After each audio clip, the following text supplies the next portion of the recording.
11 मई 1998 को हिंदुस्तान ने एक ऐसा इतिहास रचा कि उस सदमे से उभरने के लिए पूरी दुनिया को बहुत वक्त लग गया।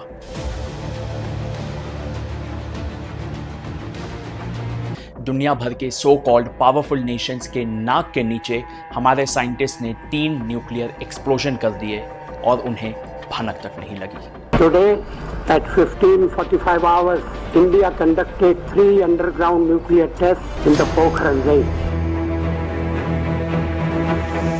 यूएसए, जो अपना जन्मसिद्ध अधिकार समझता था पूरी दुनिया को बताने का कि क्या करना है, कब करना है और कैसे करना है, उसे हिंदुस्तान के हाथों पब्लिक एम्बैरेसमेंट का सामना करना पड़ा। लेकिन इतिहास रचने की तैयारी लगभग 24 साल से चल रही थी। 1974 के स्माइलिंग बुद्धा टेस्ट के बाद दुनिया ने सोचा भारत रुक गया है, लेकिन हमने अपना रिसर्च चुपचाप बिना शोर मचाए कंटिन्यू रखा। 1964 में चाइना ने बॉम्ब टेस्ट किया। पाकिस्तान डॉक्टर AQ खान के साथ बहुत बार टेस्ट करने के करीब पहुंच गया, जिससे हमारे सिर पर हमेशा से एक तलवार लटक रही थी जो हमें सोचने पर मजबूर कर देती थी कि कल अगर पाकिस्तान ने न्यूक्लियर अटैक कर दिया तो क्या होगा। नेगोशिएशंस या डिप्लोमेसी तभी मीनिंगफुल होती है जब टेबल पर आपके पास खुद की पावर हो। अप्रैल 1998 वाजपेयी जी ने एक ही लाइन बोली, करना है अभी करना है।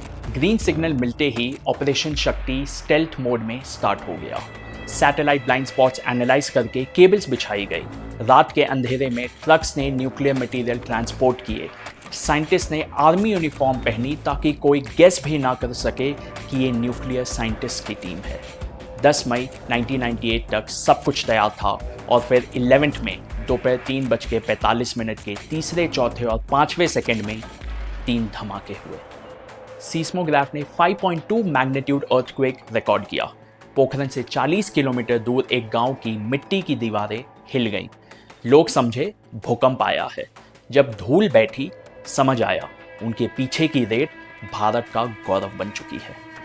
धमाके के बाद घर में दिवाली थी, लेकिन बाहर दुनिया शॉक में थी। यूएस ने $25 बिलियन के लोन्स फ्रीज कर दिए। जापान, कनाडा ने सैंक्शंस ठोक दिए।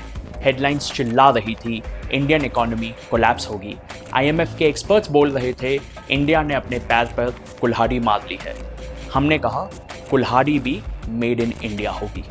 जो प्रेशर तोड़ने के लिए आया था वो प्रोपल्शन बन गया। पर असली चेन रिएक्शन हमारे विज्ञान के वीरों ने शुरू की। Doctor APJ Abdul Kalam, doctor R Chidambaram, doctor Anil Kakodkar और हजारों इंजीनियर्स और जवानों ने मिलकर पोखरन में तिरंगा लहराया।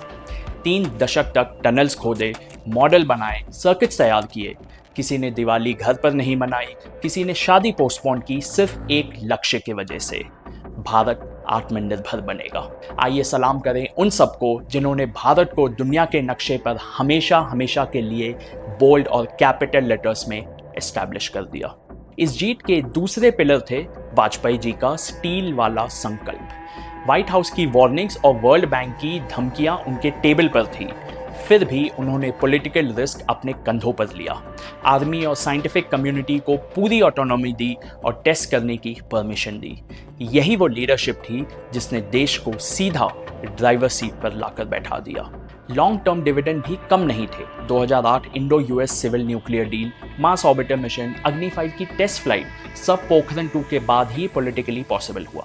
भारत को डी फैक्टो 6 न्यूक्लियर पावर माना गया और स्ट्रेटेजिक पार्टनरशिप्स की लाइन लग गई। एक डेजर्ट टेस्ट साइट ने हमें जियोपॉलिटिक्स की फ्रंट रो में लाकर खड़ा कर दिया।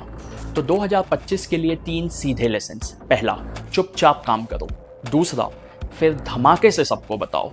तीसरा, एक्सटर्नल प्रेशर को अपॉर्चुनिटी में कन्वर्ट करना ही असली लीडरशिप की पहचान है। 11 मई को हम नेशनल टेक्नोलॉजी डे मनाते हैं क्योंकि इसी दिन सेल्फ रिलायंस की रॉकेट ने पोखरन की गर्म रेत से उड़ान भरी थी।